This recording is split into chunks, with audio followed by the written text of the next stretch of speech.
Buenos días, América Latina, buenas tardes, España, zurda y plurinacional. Arrancamos en Noticias Básicas con la declaración conjunta de Brasil y Colombia sobre las elecciones presidenciales en Venezuela. El pasado jueves, el Tribunal Supremo de Justicia de Venezuela ratificó la victoria de Nicolás Maduro con base en las actas entregadas por el Centro Nacional Electoral. La no publicación de las actas sigue generando dudas evidentes. Ante esta situación, los presidentes de Brasil y Colombia, Luis Ignacio Lula da Silva y Gustavo Petro, acordaron una declaración conjunta el pasado domingo. En ella, ambos presidentes expresaron que siguen convencidos de que la credibilidad del proceso electoral solo podrá restablecerse mediante la publicación transparente de datos desglosados y verificables. Sobre el fallo del Tribunal Supremo venezolano, Petro y Lula afirman que toman nota y que siguen esperando la difusión por parte del Consejo Nacional Electoral de las actas desglosadas por mesa de votación. Asimismo, ambos presidentes muestran su rechazo a las sanciones unilaterales a Venezuela como elemento de presión, manifestando que son contrarias al derecho internacional y perjudican a los sectores más vulnerables de la población. De esta forma, Petro y Lula siguen manteniendo firme su posición de diálogo con Venezuela y apuestan por la búsqueda de una salida negociada. Por su parte, el gobierno de Andrés Manuel López Obrador en México sigue coherente en su postura de no intervención en los asuntos internos de Venezuela, pero sigue tendiendo la mano como facilitador del diálogo. A pesar de que México no se sumó al comunicado conjunto de Colombia y Brasil, en las mañaneras AMLO mostró prudencia ante el fallo del Tribunal Supremo venezolano y ha pedido esperar que se den a conocer las actas para reconocer el triunfo de Maduro. Vamos a esperar que den a conocer las actas, porque ayer el Tribunal Electoral de Venezuela sostiene que ganó la elección el presidente Maduro y al mismo tiempo recomienda que se den a conocer las actas. Creo que hay una fecha en la resolución. Entonces vamos a esperar a que se den a conocer las actas, porque al parecer resuelve el tribunal y le pide al Consejo Electoral que dé a conocer las actas. Entonces vamos a esperarnos. Sin embargo, la posición de los sectores progresistas buscando un diálogo negociado, paulatino e incluyente en Venezuela ha sido rota por el presidente de la República de Chile, Gabriel Boric. Así es, el presidente chileno, a través de su cuenta de X, ha insistido en que el fallo del Tribunal Supremo venezolano confirma la hipótesis de fraude, una hipótesis espoleada por la oposición mucho antes de que se celebraran las elecciones del 28 de julio. Boric afirma en su comunicado que Venezuela es una dictadura que falsea elecciones, rompiendo el consenso de la izquierda latinoamericana respecto a Venezuela y facilitando el camino a la tesis de la derecha golpista. Cambiamos ahora de tema y nos vamos a Oriente Medio, donde Israel está ocasionando la mayor escalada bélica con Hezbollah en los últimos 20 años. Y lo ha hecho en una operación sin precedentes, en la que ha lanzado un ataque aéreo masivo utilizando 100 aviones de combate contra posiciones de Hezbollah en el sur del Líbano. El portavoz del ejército sionista, Daniel Hagari, ha utilizado el argumento del ataque preventivo para justificar la operación, afirmando que el objetivo era frustrar un inminente ataque masivo de la milicia chií. Esta forma de ejecutar y justificar sus agresiones no es nueva y constituye el modus operandi habitual del Estado genocida de Israel. Tras la agresión israelí, Hezbollah respondió lanzando más de 300 cohetes y drones hacia territorio israelí, aunque hay que recalcar que el ataque no fue dirigido a grandes núcleos poblacionales, sino a zonas fronterizas. Todo esto ha provocado un tensionamiento de la región sin precedentes desde la guerra de 2006. Ante la escalada bélica que busca Israel, tanto Estados Unidos como los actores europeos continúan actuando de forma pasiva. Por su parte, el portavoz del grupo palestino Hamas, Issad al-Risk, reitera su posición solicitando un alto el fuego permanente, una retirada completa del ejército israelí de la Franja de Gaza, el regreso de los vecinos a sus zonas y ayuda para la reconstrucción de Gaza.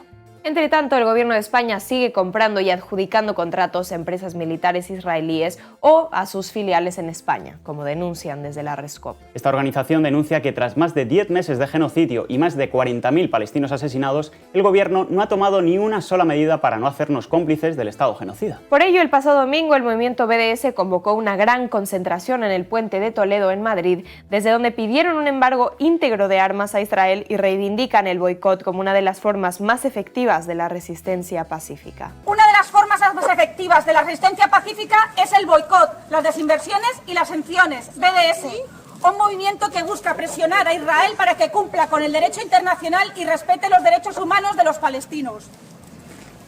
A pesar de los intentos de criminalizar al BDS, la ley ha fallado a su favor, afirmando que no es solamente un derecho, sino una obligación ética de ejercerlo. El BDS es una herramienta de lucha no violenta que debemos emplear con determinación para aislar al régimen de apartheid y apoyar la causa justa del pueblo palestino. Con la bandera palestina ondeando desde el puente de Toledo, reiteramos nuestro compromiso con la lucha del pueblo palestino por su libertad y su dignidad. No descansaremos hasta que termine la ocupación, se desmantele el apartheid y se haga justicia para todas las víctimas de la opresión israelí. Hoy, mañana y siempre. Palestina libre del río hasta el mar. ¡Que viva la lucha del pueblo palestino! ¡Que viva la lucha del pueblo palestino! En la misma línea, esta mañana el portavoz de Podemos, Pablo Fernández, ha iniciado el nuevo curso político reclamando al gobierno de España la ruptura de las relaciones diplomáticas con Israel y un embargo total de armas. En este inicio de curso, pues tenemos que seguir condenando, tenemos que continuar lamentando y denunciando el execrable genocidio que el Estado genocida de Israel sigue perpetrando contra el pueblo palestino. A diario se siguen asesinando personas en Palestina ante la inacción y la pasividad de la comunidad internacional. Continuamos demandando que España, que el Gobierno de España rompa las relaciones diplomáticas con el Estado genocida de Israel. Seguiremos reclamando el embargo de armas al Estado genocida de Israel. Continuamos diciendo que es una absoluta vergüenza que España siga comprando y vendiendo armas al Estado genocida de Israel. La semana pasada contábamos en Noticias Básicas que el gobierno de Sánchez había permitido el tránsito de 16 toneladas de munición hacia Israel en varios puertos españoles. Pues bien, ahora hay sospechas de que parte de esas 16 toneladas de munición se fabrican en Murcia por Rheinmetall, una empresa armamentística alemana que está instalada en la pedanía murciana Jabalí Viejo. Ante la sospecha de que esta empresa sentada en Murcia está vendiendo armas al gobierno genocida de Netanyahu, Podemos va a presentar en el Congreso una batería de preguntas para que el gobierno dé explicaciones y diga si esos explosivos se están fabricando en España. Así lo ha explicado el diputado de Podemos, Javier Sánchez Serna. Lo que llevamos de año, ya se han descargado en el puerto de Cartagena más de 105 toneladas de explosivo para fabricar armamento. Es un 1.500% más en el año 2023 y es un aumento gigantesco que merece una explicación inmediata. Por eso, hoy vamos a registrar en el Congreso una batería de preguntas al Gobierno para saber si esos explosivos que se descargan en el puerto de Cartagena se están utilizando aquí, en la antigua fábrica de Santa Bárbara, en Jabalí Viejo, que Rheinmetall compró hace un año. Es una duda razonable, porque Rheinmetall es la principal empresa armamentística alemana y solo en 2023 Alemania vendió más de 20 millones de euros de armamento a Israel, incluyendo 500.000 cartuchos de munición. Sería un auténtico escándalo que el gobierno de Pedro Sánchez esté permitiendo que esas armas se fabriquen en España, que se fabriquen las balas y los cohetes con los que Israel ya ha asesinado a más de 40.000 palestinos, eludiendo así su propio embargo de armas.